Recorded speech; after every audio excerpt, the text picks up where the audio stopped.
ಎಲ್ಲರಿಗೂ ವಂದನೆಗಳು. ದೇವರು ಈ ಮುಂಚಾನ ವೇಳೆಯಲ್ಲಿ ನಿಮ್ಮನ್ನು ದೇವರು ಆಶೀರ್ವದಿಸಲಿ. ಉದಯ ಕಾಲದ ಆತ್ಮಿಕ ಉಪಹಾರ ಕಾರ್ಯಕ್ರಮಕ್ಕಾಗಿ ಎಲ್ಲರಿಗೂ ಹೃದಯಪೂರ್ವಕವಾದ ವಂದನೆಗಳು. ದೇವರು ನಿಮ್ಮನ್ನು ಏರಳವಾಗಿ ಆಶೀರ್ವಾದ ಮಾಡಲಿ. ಪ್ರತಿದಿನವೂ ದೇವರು ನಮಗೆ ತನ್ನ ವಾಕ್ಯಗಳನ್ನು ಕೊಟ್ಟು ತನ್ನ ನಿತ್ಯ ರಾಜ್ಯಕ್ಕಾಗಿಯೂ ಈ ಲೋಕದಲ್ಲಿ ಸಂತೋಷವಾಗಿ ಜೀವಿಸುವುದಕ್ಕಾಗಿಯೂ ನಮಗೆ ನಡೆಸುತ್ತಿರುವಂಥ ಆತನ ಅಮೂಲ್ಯವಾದ ವಾಕ್ಯಗಳಿಂದ ನಮ್ಮನ್ನು ಕಟ್ಟಿ ನಮ್ಮನ್ನು ಆಧರಿಸ್ತಿರುವ ದೇವರಿಗೆ ಸ್ತೋತ್ರ ಹೇಳೋಣ. ಈ ದಿನ ದೇವರು ಕೊಟ್ಟಂಥ ವಾಕ್ಯವನ್ನು ಧ್ಯಾನ ಮಾಡಿಕೊಳ್ಳೋಣ. ದೇವರು ಕೊಟ್ಟಂಥ ವಾಕ್ಯ ಸತ್ಯವೇದದಲ್ಲಿರುವಂಥ ಪ್ರಸಂಗಿ ಎಂಬ ಪುಸ್ತಕ, ಅದರಲ್ಲಿ 7ನೇ ಅಧ್ಯಾಯ, ಅದರಲ್ಲಿ 1ನೇ ವಚನ. ವಾಕ್ಯ ಹೀಗೆ ಇದೆ: ಸುಗಂಧ ತೈಲಕ್ಕಿಂತ ಒಳ್ಳೆಯ ಹೆಸರು ಉತ್ತಮ, ಜನನ ದಿನಕ್ಕಿಂತ ಮರಣದ ಮೇಲು.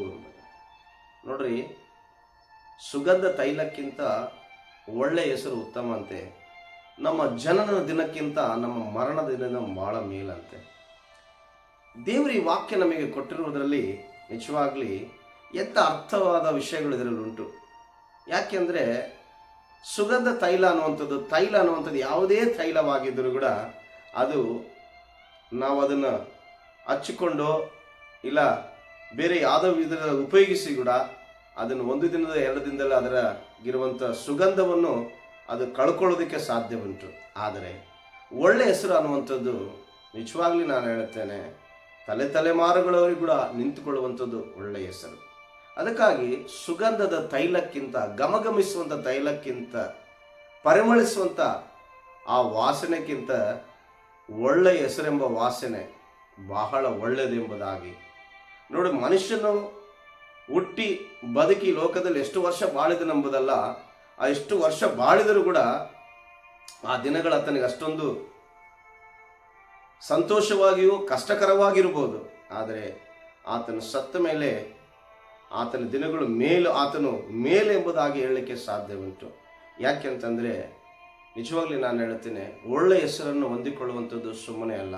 ಒಳ್ಳೆಯ ಹೆಸರು ಯಾರಿಗೆ ಈ ಲೋಕದಲ್ಲಿ ಇರ್ತದೋ, ಅಂದರೆ ಧರ್ಮವಾಗಿರುವಂಥ ಒಳ್ಳೆಯ ಹೆಸರು. ಲೋಕದಲ್ಲಿ ಬೇರೆ ರೀತಿಯೆಲ್ಲ ಹೆಸರುಗಳನ್ನು ಬೆಳೆಸ್ಕೊಳ್ತಾರೆ, ಬಟ್ ಅದು ಐಶ್ವರ್ಯದಿಂದಲೋ, ಅಧಿಕಾರದಿಂದಲೋ, ಇಲ್ಲ ದೌರ್ಜನ್ಯದಿಂದಲೋ ಬೇರೆ ಬೇರೆ ರೀತಿಯಲ್ಲ ಹೆಸರುಗಳನ್ನು ಪಡ್ಕೊಳ್ಳೋ. ಆ ಹೆಸರುಗಳೆಲ್ಲ ಒಳ್ಳೆಯ ಹೆಸರು ಅಂದರೆ ಒಳ್ಳೆಯ ಕಾರ್ಯಗಳಿಂದ, ಒಳ್ಳೆತನದಿಂದ ಪಡ್ಕೊಳ್ಳುವಂಥ ಒಳ್ಳೆಯ ಹೆಸರು. ಈ ಹೆಸರು ನಿಜವಾಗ್ಲೂ ಇದು ಶಾಶ್ವತವಾಗಿ ನಿಲ್ಲುವಂಥ ಹೆಸರು.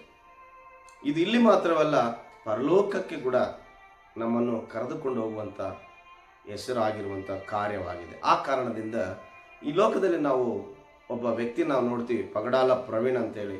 ಅವರು ನಿಜವಾಗ್ಲಿ ಅವರು ಹುಟ್ಟಿದ ದಿನಗಳು ಯಾರಿಗೂ ಗೊತ್ತಿಲ್ಲ, ಅವರು ಬೆಳೆದ ದಿನಗಳು ಯಾರಿಗೂ ಗೊತ್ತಿಲ್ಲ.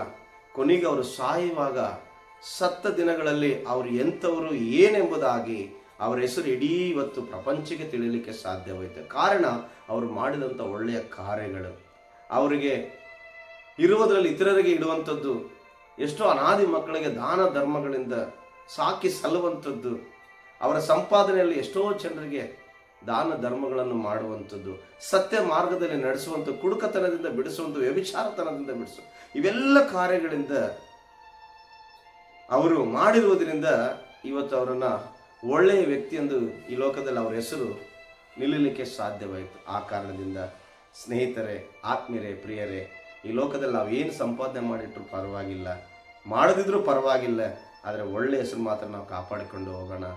ದೇವರು ಆ ಒಳ್ಳೆಯ ಹೆಸರಿಂದ ನಮ್ಮನ್ನು ಲೋಕದಲ್ಲಿಯೂ ಈ ಲೋಕದಲ್ಲಿ ಕೂಡ ಶಾಶ್ವತವಾಗಿ ನಿಲ್ಲಿಸಲಿಕ್ಕೆ ಸಾಧ್ಯ.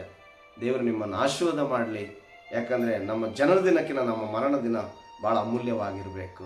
ಅದೇ ಒಳ್ಳೆತನದಿಂದ ಈ ಒಳ್ಳೆತನ ನಮ್ಮೆಲ್ಲರಿಗೂ ಬರಲಿ. ಆ ಒಳ್ಳೆತನ ನಾವೆಲ್ಲರೂ ಜೀವಿಸೋಣ. ದೇವರು ನಮ್ಮೊಟ್ಟಿಗೆಂದು ಆತನ ಈ ಮುಂಚಾನ ವೇಳೆಯಲ್ಲಿ ಕರ್ತನೆ ನೀವು ತಿಳಿಸಿದ ವಾಕ್ಯದ ಮೇರೆಗೆ ದೇವರೇ ಜೀವಿಸುವುದಕ್ಕೆ ನಮ್ಮನ್ನು ಆಶೀರ್ವಾದ ಮಾಡು, ನಡೆಸು. ಈ ಲೋಕದಲ್ಲಿ ಏನಿಲ್ಲದ್ರೂ ಪರವಾಗಿಲ್ಲ ದೇವರೇ, ನಾವು ನಿನ್ನ ಹಾಗೆ ಒಳ್ಳೆಯ ಹೆಸರನ್ನು ಹೊಂದಿಕೊಂಡು ಜೀವಿಸುವುದಕ್ಕೆ ನಮ್ಮನ್ನು ಆಶೀರ್ವದಿಸು, ಬಲಪಡಿಸು. ನೀನೇ ಮಹಿಮೆ ಹೊಂದು, ಯೇಸುವಿನ ನಾಮದಲ್ಲಿ ತಂದೆಯೇ, ಆಮೆನ್.